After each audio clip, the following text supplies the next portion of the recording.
Hello friends, कैसे हैं? Good morning, good morning, good morning. कैसे हैं आप लोग? Very very good morning to all of you. I hope so कि आप सभी लोग बहुत ही अच्छे होंगे। कैसी रही आप लोगों की होली?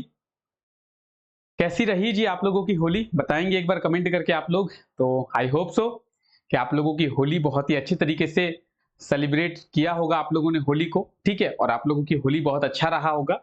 तो अब वो टाइम आ गया है जब आप अपनी प्रिपरेशन को अच्छे तरीके से स्टार्ट करें।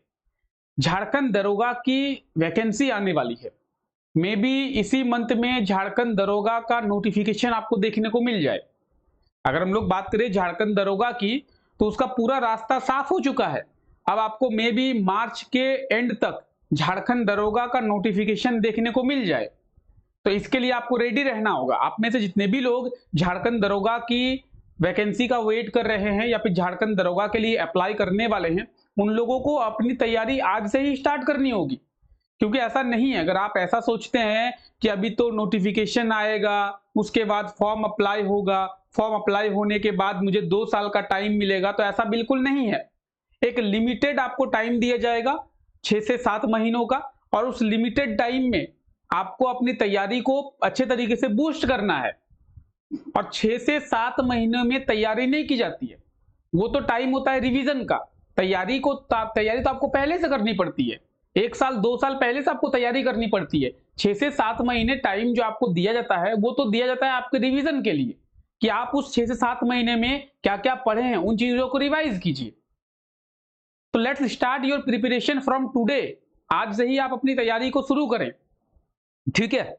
तो चलिए बात करेंगे, एक अलग से सेशन लेंगे झारखंड दरोगा का, और उसमें झारखंड दरोगा के बारे में अच्छे तरीके से बात करेंगे। बस नोटिफिकेशन का वेट हो रहा है। जैसे ही नोटिफिकेशन आता है, देन नोटिफिकेशन में जितनी भी बातें, जितनी भी चीजें दी गई है, उन सभी चीजों को आप लोगों को बताया जाएगा, किस तरीके से अप्लाई करना है, कब से अप्लाई होना शुरू होगा। तो नोटिफिकेशन का ही वेट हो रहा है, ठीक है? चलिए फिलहाल क्लास को शुरू करते हैं हम लोग। आप सभी को पता होगा कि इस क्लास में हम लोग झारखंड करंट अफेयर्स के बारे में बात करते हैं, और ये क्लास झारखंड के सभी एग्जाम्स के लिए बेनिफिशियल रहने वाला है। यानी आप चाहे दरोगा की तैयारी कीजिए, आप चाहे जेपीएससी की तैयारी कर रहे हैं, एक्साइज कांस्टेबल की, ठीक है, झारखंड पुलिस की, तो किसी भी चीज की आप तैयारी कर रहे हैं, ये क्लास आपके लिए बहुत ज्यादा इंपॉर्टेंट होने वाला है, ठीक है? ठीक है। साथ ही साथ अगर हम लोग झारखंड दरोगा की बात करें, तो पूरा का पूरा कोर्स आप लोगों को फ्री कराया जाएगा। तो आप लोगों को चिंता करने वाली कोई बात नहीं है। हम लोग पूरा का पूरा कोर्स करेंगे यूट्यूब में, इसी चैनल पे, इसीलिए इस चैनल को सब्सक्राइब कर ले। झारखंड दरोगा का पूरा कोर्स आपको फ्री में कराया जाएगा, इस चीज की गारंटी मैं देता हूं। तो इसमें चिंता करने वाली कोई बात नहीं है। फिलहाल हम लोग बात करते हैं करंट अफेयर्स के बारे में, ठीक है? करंट अफेयर्स में आप देख रहे हैं 15वीं हॉकी इंडिया सीनियर राष्ट्रीय चैंपियनशिप का आयोजन किया गया था। कहां पे किया गया था? तो बेंगलोर में किया गया था। कहां पे? बेंगलोर में। बेंगलोर कहां पे है? कर्नाटक में, ठीक है? तो 15th hockey India senior national championship का आयोजन किया गया था, और इस चैंपियनशिप में झारखंड का गौरव झारखंड के महिलाओं ने बढ़ाया है, झारखंड के खिलाड़ियों ने बढ़ाया है, क्योंकि इस चैंपियनशिप में झारखंड की टीम विजेता बन गई है। तो आप ये झारखंड के होनहार खिलाड़ियों को देख पा रहे हैं, जो कि इस प्रतियोगिता में, इस चैंपियनशिप में विजेता बनी है। ऐसा पहली बार हुआ है कि जब इस प्रतियोगिता में झारखंड की टीम विजेता बनी है। कहने का सेंस ये है कि hockey India senior women national championship में झारखंड की टीम पहली बार विजेता बनी है। 15th का मतलब ये होता है कि 15वां सेशन का इसका आयोजन किया गया। यानी इस साल 15 वर्ष हो गए इसको, लेकिन इन 15 वर्षों में पहली बार झारखंड की टीम जो है विजेता बनी है, ठीक है? तो ये हमारे लिए बहुत ज्यादा इंपॉर्टेंट हो जाता है, इसलिए इस चीज को आप लोग याद रखेंगे। देखिए, पहली बार जब कोई चीज होता है ना, तो बहुत याद रहता है। आप भी जब पढ़ाई करने के बाद नौकरी लगेगी झारखंड दरोगा में, तो जब वर्दी पहनेंगे ना आप पहली बार, तो एक अलग सा आपको प्राउड महसूस होगा कि हाँ, मैंने वर्दी पहना है। हालांकि आप ड्यूटी करेंगे तो रोजाना उस यूनिफॉर्म को पहनेंगे, लेकिन जिस दिन आप पहली बार पहनेंगे ना, उस दिन का फील कुछ अलग होगा। तो यही बात है कि झारखंड की टीम ने भी पहली बार इस चीज को जीता है, तो इसीलिए ये चीजें हमारे लिए बहुत ज्यादा इंपॉर्टेंट जो है वो बन जाती है, ठीक है? आप में से कई लोगों के क्वेश्चंस आ रहे थे इंस्टाग्राम पे, सिर्फ झारखंड दरोगा में एज रिलैक्सेशन क्या होगा, सर कितनी छूट दी जाएगी एज में, सर हमारा एज 27 हो गया है, क्या हम झारखंड दरोगा का फॉर्म अप्लाई कर सकते हैं। तो लगभग जो है वो 5 साल का एज रिलैक्सेशन मिलेगा, लगभग में बात की जा रही है, क्योंकि अभी तक नोटिफिकेशन नहीं आया है। जब तक नोटिफिकेशन नहीं आता है तब तक कोई भी बात जो है वो कंफर्म आपको नहीं बताई जा सकती है, इसीलिए नोटिफिकेशन का वेट करें और नोटिफिकेशन आने के बाद ही सभी चीजें जो है वो कंफर्म होगी। ठीक है, फिलहाल अगर हम लोग बात करें बेंगलोर में, मैंने कहा था बेंगलोर में नहीं, हरियाणा में। कहां पे? हरियाणा में। हरियाणा के पंचकुला में आयोजित किया गया था क्या? 15th hockey India senior national championship. इसमें झारखंड की महिला टीम विजेता बनी है। झारखंड की टीम इसमें पहली बार विजेता बनी है और फाइनल में हरियाणा को ही हराकर इस प्रतियोगिता में झारखंड की टीम जो है वो विजेता बनी है। तो देखिए क्या क्या चीजें आपको याद रखनी है। 15th hockey India national women's championship का आयोजन कहां पे? हरियाणा में किया गया था। ठीक है, हरियाणा में कहां पे? पंचकुला में। ठीक है, दूसरी बात, झारखंड की टीम इस प्रतियोगिता में पहली बार विजेता बनी है और फाइनल में झारखंड ने किसको हराया है? तो फाइनल में झारखंड ने हरियाणा को ही हराया है और हरियाणा को ही हराकर झारखंड की टीम जो है इस चैंपियनशिप में विनर बनी है। तो इस चीज को आप लोगों को याद रखना है। अच्छा, इन सब क्वेश्चन से रिलेटेड इन सब करंट अफेयर से रिलेटेड क्वेश्चन हम लोग देखेंगे आगे चल के। तो इस क्लास को आप लोग कंटिन्यू करते रहिए लास्ट तक। लास्ट में हम लोग कुछ क्वेश्चंस भी देखेंगे, जिससे एक ओवरव्यू आपको ये मिलेगा कि एग्जाम में झारखंड के करंट अफेयर्स के क्वेश्चंस कैसे रहते हैं, किस प्रकार से पूछे जाते हैं, ये आपको एक पता चलेगा। ठीक है, फिलहाल हम लोग आगे बढ़ते हैं। ये हमारा पहला करंट अफेयर था। इसका पीडीएफ टेलीग्राम पे मिल जाएगा। टेलीग्राम का लिंक नीचे डिस्क्रिप्शन में दिया हुआ है, तो टेलीग्राम को आप लोग ज्वाइन कर ले। ठीक है, जितने भी लोग नहीं ज्वाइन किए हैं। फिलहाल अगर हम लोग बात करें इंस्टाग्राम की, इंस्टाग्राम का भी लिंक नीचे डिस्क्रिप्शन में दिया हुआ है। तो अगर आपका कोई कंसर्न होता है, कोई डाउट होता है, कुछ पूछना है, तो आप हमें इंस्टाग्राम पे मैसेज कर सकते हैं। ठीक है, आगे बात करते हैं। अब हम लोग बात करेंगे वर्ल्ड क्यूएस रैंकिंग की। किसकी बात करेंगे? वर्ल्ड क्यूएस रैंकिंग की। वर्ल्ड क्यूएस रैंकिंग जो है वो रिसेंटली जारी किया गया है और इसमें जो है वो झारखंड के केवल एक एजुकेशनल इंस्टीट्यूट को शामिल किया गया है, जो कि है आईआईटी आईएसएम। इस एजुकेशनल इंस्टीट्यूट को माइनिंग और मिनरल इंजीनियरिंग में 20वां स्थान दिया गया है, 20 नंबर रैंक पे रखा गया है। तो आप देख सकते हैं कि वर्ल्ड क्यूएस रैंकिंग 2025 में माइनिंग एंड मिनरल इंजीनियरिंग में आईआईटी आईएसएम धनबाद को विश्व में 20वां स्थान दिया गया है, पूरे वर्ल्ड वाइड। ठीक है, 20वां स्थान दिया गया है आईआईटी आईएसएम धनबाद। हालांकि आईआईटी आईएसएम के बारे में बात करेंगे हम लोग। आप यहां पे देखिए कि वर्ल्ड क्यूएस रैंकिंग 2025 में माइनिंग एंड मिनरल इंजीनियरिंग में आईआईटी आईएसएम धनबाद को 20वां स्थान दिया गया है पूरे world wide. World QS ranking में टॉप 50 में भारत के केवल 9 विश्वविद्यालय और शिक्षण संस्थान को शामिल किया गया है। यानी पूरे भारत में से टोटल 9 ही ऐसे एजुकेशनल इंस्टीट्यूट और यूनिवर्सिटीज है जिसे वर्ल्ड क्यूएस रैंकिंग में शामिल किया गया है टॉप 50 में। और इस टॉप 50 में इन 9 एजुकेशनल इंस्टीट्यूट में से एक एजुकेशनल इंस्टीट्यूट झारखंड का है। कौन है वो झारखंड का है आईआईटी आईएसएम। कौन है? IIT ISM. अब हम लोग आईआईटी आईएसएम के बारे में बात करेंगे। तो आईआईटी आईएसएम का फुल फॉर्म क्या है? आईआईटी का फुल फॉर्म है इंडियन इंस्टीट्यूट ऑफ टेक्नोलॉजी। क्या है? Indian institute of technology, IIT. और आईएसएम की बात करें, इंडियन स्कूल ऑफ माइंस। जब इसकी स्थापना की गई थी तो इसकी स्थापना आईएसएम के रूप में की गई थी, आईएसएम। और इसकी स्थापना की गई थी 1926 में, 9 दिसंबर 1926 में। ठीक है, 9 दिसंबर 1926 में इसकी स्थापना as a ISM, Indian school of mines के रूप में किया गया था। बाद में 2016 में, कब? 2016 में इसे आईआईटी का दर्जा दिया गया। ठीक है, इस चीज को आप लोग याद रखेंगे कि 2016 में इसे आईआईटी का दर्जा दिया गया। तो अगर आपसे पूछे एग्जाम में, हो सकता है कि क्वेश्चन पूछ ले कि आईएसएम को आईआईटी का दर्जा किस वर्ष दिया गया? आईएसएम को आईआईटी का दर्जा 2016 में दिया गया। ठीक है, आईएसएम की स्थापना किस वर्ष की गई थी? तो 1926 में आईएसएम की स्थापना की गई थी। अच्छा, एक और क्वेश्चन पूछा जाता है कि झारखंड को पहला आईआईटी कॉलेज किस वर्ष मिला? तो झारखंड में आज के टाइम की अगर बात करें एक ही आईआईटी कॉलेज है जो कि है आईआईटी आईएसएम। 2016 में अगर इसे आईआईटी का दर्जा दिया गया तो सिंपल सी बात यह है कि 2016 में ही झारखंड को पहला आईआईटी कॉलेज मिला होगा। तो आपको याद रखना है कि इसी के साथ में आईएसएम को जब आईआईटी का दर्जा मिला उसी के साथ में झारखंड को अपना पहला आईआईटी कॉलेज मिला आईएसएम के रूप में। तो झारखंड का पहला आईआईटी कॉलेज आईआईटी आईएसएम बना, ठीक है, 2016 में। अच्छा, एक और पूछा जाता है कि आईएसएम की स्थापना किसके द्वारा की गई थी? इरविन के द्वारा। किसके द्वारा? इरविन के द्वारा आईएसएम की स्थापना की गई थी 1926 में। तो इन सब चीजों को आप लोग याद रखें। झारखंड का एकमात्र आईआईटी कॉलेज कहां पे है वो भी याद रखना है, धनबाद में है। झारखंड का एकमात्र आईआईटी कॉलेज कहां पे है? तो धनबाद में है। अच्छा, हो सकता है कि एक और चीज पूछे कि आईआईटी आईएसएम किस लिए फेमस है? तो माइनिंग के लिए फेमस है, ठीक है, क्लियर। तो ये सब चीजें हैं जो कि आपको याद रखना है, ठीक है, क्लियर है। आइए आगे बात करते हैं। आप लोग अगर रांची गए होंगे या फिर आप लोग अगर रांची से बिलोंग करते हैं तो आप लोग रांची के ओरमांझी में बिरसा मुंडा बायोलॉजिकल पार्क है। बेसिकली ये एक चिड़ियाघर है। मैं आप लोगों को बता दूं ये बायोलॉजिकल पार्क क्या है। तो ये एक चिड़ियाघर है, रांची के ओरमांझी में स्थित है। अगर आप लोग गए होंगे तो आप लोगों को पता होगा, नहीं गए हैं तो जरूर जाएं, बहुत ही अच्छा है। मैं यहाँ पे घूम के आ चुका हूँ, इनफैक्ट मैं 3-4 बार यहाँ पे घुमा हूँ, ठीक है।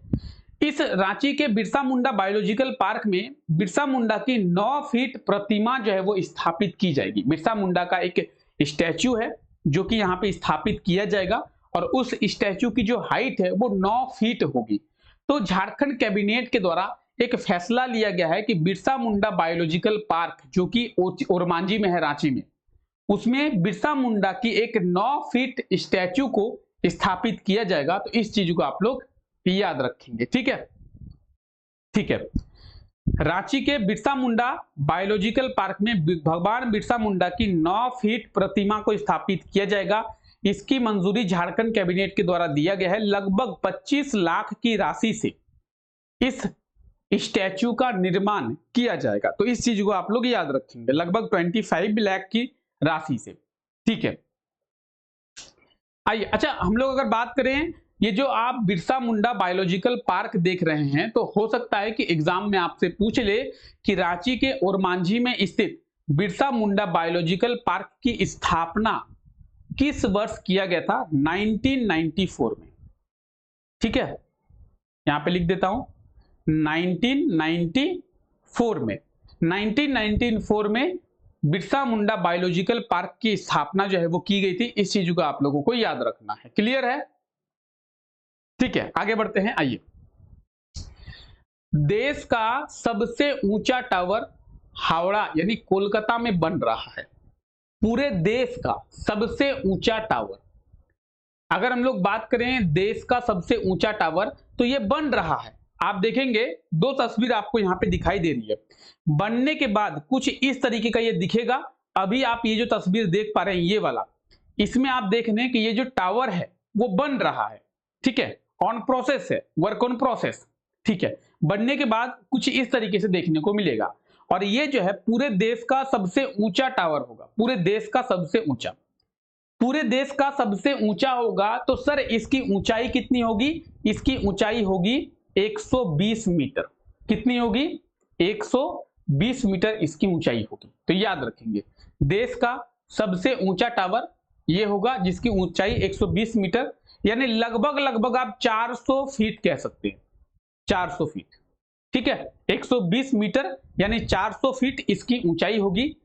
इसका डिजाइन जो है वो आईआईटी शिवपुर से किया गया है। इसका जो डिजाइन है वो आईआईटी शिवपुर के द्वारा किया गया है। इसका नाम पंचदीप मीनार रखा गया है, जिसे आप इंग्लिश में अगर कहेंगे पंचदीप टावर, ठीक है। इसको बनाने में कुल लागत जो है वो 30 करोड़ का आ रहा है। कितना आ रहा है? 30 करोड़ का, ठीक है। तो ये देश का सबसे ऊंचा टावर होगा जिसकी ऊंचाई अगर मीटर में आपसे पूछे तो 120 मीटर और अगर फीट में पूछे तो 400 फीट। इसका डिजाइन आईआईटी शिवपुर के द्वारा किया गया है। अगर इसके नाम की बात करें पंचदीप टावर या फिर पंचदीप मीनार इसका नाम होगा। इसमें अगर हम लोग अमाउंट की बात करें तो 30 करोड़ की राशि से इसका निर्माण जो है वो किया जा रहा है। तो इस चीज को आप लोग याद रखेंगे, बहुत इंपॉर्टेंट है, बहुत। ठीक है, आइए आगे बात करते हैं। ठीक है, सरस्वती स्कॉलरशिप स्कीम, हाल ही में सरकार के द्वारा एक स्कीम शुरू किया गया है, सरस्वती स्कॉलरशिप स्कीम यानी सरस्वती छात्रवृत्ति योजना। इस योजना के तहत जो भी छात्राएं, छात्राएं कहने का मतलब है ओनली फॉर गर्ल्स, समझिए, बॉयज के लिए नहीं है कुछ। मैया योजना लड़कों के लिए नहीं है, और कोई भी स्कीम लड़कों के लिए नहीं है, लड़के भूखे नंगे मरे। लड़कियों के लिए ये एक बेहतर ऑफर निकल के आया है कि अगर कोई लड़की, समझिए चीजों को, कोई लड़की बीबीए और बीसीए कर रही है तो उन लड़कियों को सालाना 25,000 का स्कॉलरशिप सरकार के द्वारा दिया जाएगा। समझिए चीजों को, क्या अगर कोई छात्रा, छात्रा कहने का सेंस ये है लड़की, अगर कोई लड़की बीबीए या फिर बीसीए का कोर्स कर रही है तो उसे सरस्वती स्कॉलरशिप स्कीम के तहत क्या मिलेगा, 25,000 की स्कॉलरशिप हर साल उसको मिलेगी। ठीक है, ये सरकार का स्कॉलरशिप है, बीबीए और बीसीए। जो लोग एमसीए करते हैं वो लोग बीसीए करते हैं, जो लोग एमबीए करते हैं उनको बीबीए करना पड़ता है। ठीक है, अगर हम लोग बात करें इसके लिए क्राइटेरिया क्या रखा गया है, इसके लिए क्राइटेरिया ये है कि उसके परिवार की वार्षिक आय, वार्षिक आय कहने का मतलब है एनुअल इनकम 8 लाख से कम होना चाहिए, और एक परिवार में अधिकतम 2 ही लड़कियों को या फिर 2 बेटियों को इसका लाभ मिलेगा। मान लेते हैं कि किसी परिवार में 3 बेटी है, किसी परिवार में 4 बेटी है, तो चारों बेटियों को इसका लाभ नहीं मिलेगा, एक परिवार में मैक्सिमम 2 लड़कियों को ही लाभ मिलेगा। ठीक है, और उसका जो फैमिली इनकम है वो 8 लाख पर एनम से कम होना चाहिए, ये इसका क्राइटेरिया है। अगर आपके फ्रेंड सर्कल में या फिर आपके रिलेटिव्स में कोई बीसीए और बीबीए कर रही हैं तो उनको आप ये बता दें कि बीसीए और बीबीए करने वाले स्टूडेंट्स को ओनली फॉर गर्ल्स 25,000 का सालाना स्कॉलरशिप जो है वो सरकार के द्वारा दिया जाएगा। तो इस चीज को आप लोग याद रखेंगे। ठीक है, ठीक है, नोट डाउन करना है तो आप लोग कर सकते हैं। क्लियर? ठीक है, आइए, तो ये कुछ करंट अफेयर्स थे, आई होप सो कि आप लोगों को करंट अफेयर्स क्लियर होंगे। अब आइए क्वेश्चंस देखते हैं। अब बताएंगे इस क्वेश्चन का सही आंसर क्या होगा। क्वेश्चन है, हाल ही में पंचकुला में आयोजित, पंचकुला यानी Haryana, 15th hockey India senior national championship में कौन सी टीम विजेता बनी है? तो एकदम बिल्कुल सही आंसर दे सकते हैं। कौन सी टीम? झारखंड की टीम, क्योंकि झारखंड की टीम पहली बार इस प्रतियोगिता में विजेता बनी है। Option A will be right answer of this question. Clear? तो आप कितना टाइम लगा? विद इन 5 to 10 सेकंड में आप आंसर दे सकते हैं, max to max 10 seconds. Okay, चलिए नेक्स्ट क्वेश्चन है, हाल ही में पंचकुला में आयोजित 15th hockey India senior national championship में किस टीम को हराकर झारखंड की टीम विजेता बनी है? वे बताएंगे फाइनल में झारखंड ने किसको हराया है। तो what will be the right answer? The right answer will be option D, Haryana. Clear? Haryana को हराकर ही झारखंड की टीम विजेता बनी है, तो ऑप्शन डी बिल्कुल सही आंसर हो जाएगा। तो बहुत इजीली आप आंसर दे सकते हैं। अच्छा, हाल ही में वर्ल्ड क्यूएस रैंकिंग 2025 में झारखंड के किस एजुकेशनल इंस्टीट्यूट को शामिल किया गया है? वर्ल्ड क्यूएस रैंकिंग 2025 में झारखंड के किस एजुकेशनल इंस्टीट्यूट को? आईआईटी आईएसएम को। अभी हम लोग देख के आए कि engineering and mines and mineral engineering में इसे 20वां रैंक दिया गया है। Option B will be right answer of this question. Clear? तो बहुत ही इजीली आप आंसर कर पा रहे हैं, बस आपको चीजें समझनी है, और चीजें समझ जाने के बाद कहीं से कुछ भी पूछे, अरे पूछना भाई, क्या पूछना है? आईआईटी आईएसएम के बारे में कुछ पूछना है क्या? तो पूछ लो। क्या आईआईटी आईएसएम की स्थापना कब हुई थी, किसके द्वारा की गई थी, आईआईटी का दर्जा कब मिला, कहां पे है, कुछ भी पूछो, आंसर मुंह पे है भाई, पूरा समझ गए हैं, रट्टा नहीं मारे हैं। ठीक है, और मांझी में है बिरसा मुंडा बायोलॉजिकल पार्क। इसमें बिरसा मुंडा की कितनी फीट की स्टैचू को स्थापित किया जाएगा? बताएंगे। तो अभी बताया गया कि 9 फीट की स्टैचू, कितना? 9 feet. Option D 9 feet, option D, क्योंकि ऑप्शन डी में ही 9 है, तो 9 फीट इसका बिल्कुल सही आंसर हो जाएगा। ठीक है, सरस्वती छात्रवृत्ति योजना के तहत बीसीए और बीबीए के छात्राओं को कितनी स्कॉलरशिप दिया जाएगा प्रति वर्ष, बताएंगे। तो बिल्कुल बहुत ही सही आंसर आप इजीली दे सकते हैं कि सर 25,000 इसका बिल्कुल सही आंसर होना चाहिए। 25,000 कहां पे है, तो ऑप्शन ए में है sir 25,000। Option A will be right answer sir. BCA और बीबीए करने वाले स्टूडेंट्स को 25,000 का वार्षिक जो है दिया जाएगा, क्या, छात्रवृत्ति। क्लियर। तो इस तरीके से आप बहुत ही इजीली आंसर कर सकते हैं। ठीक है, ठीक है। ये क्वेश्चन पिछले क्लास में आप लोगों को दिया गया था और कहा गया था कि इस क्वेश्चन का सही आंसर कमेंट करके बताएं। क्वेश्चन था कि झारखंड विधानसभा में कौन नेता प्रतिपक्ष बने हैं, तो बाबूलाल मरांडी झारखंड विधानसभा में नेता प्रतिपक्ष बने हैं। ऑप्शन सी बिल्कुल सही आंसर हो जाएगा। आप लोगों ने बिल्कुल सही आंसर कमेंट करके बताया था। आज के लिए आपका क्वेश्चन है, झारखंड के कितने पंचायतों में महिला फ्रेंडली बनाया जाएगा। अच्छा, झारखंड के कितने पंचायतों को महिला फ्रेंडली बनाया जाएगा, वुमेन्स फ्रेंडली, बताएंगे क्या होगा सही आंसर। झारखंड के कितने पंचायतों को वुमेन्स फ्रेंडली बनाया जाएगा। Option A 20, option B 34, option C 35, option D 28। What will be the right answer. Okay, say something comment करें आप लोग। What will be the right answer, क्या होगा इस क्वेश्चन का सही आंसर जी। तो इस क्वेश्चन का सही आंसर आप लोग कमेंट करके बताएंगे और जो भी इसका सही आंसर होगा आप लोग डिटेल में कमेंट करने का प्रयास करें। ठीक है, आप उसके बारे में जितना जानते हैं उतना आप लोग कमेंट करने का प्रयास करें। ठीक है, चलिए, तो आई होप सो कि आज का ये क्लास आप लोगों को अच्छा लगा है। क्लास अगर अच्छा लगा है तो क्लास को लाइक करना ना भूले, और अगर आप लोगों को कोई डाउट है, आप लोगों के कुछ कंसर्न है, आप लोगों को कुछ पूछना है, तो आप हमें इंस्टाग्राम पे मैसेज कर सकते हैं। वहां पे आपको जो भी पूछना है आप पूछ सकते हैं। फिलहाल आज के लिए इस क्लास को यहीं तक रखते हैं। ठीक है, मिलते हैं आप लोगों से नेक्स्ट क्लास में। तब तक के लिए thank you, take care, bye.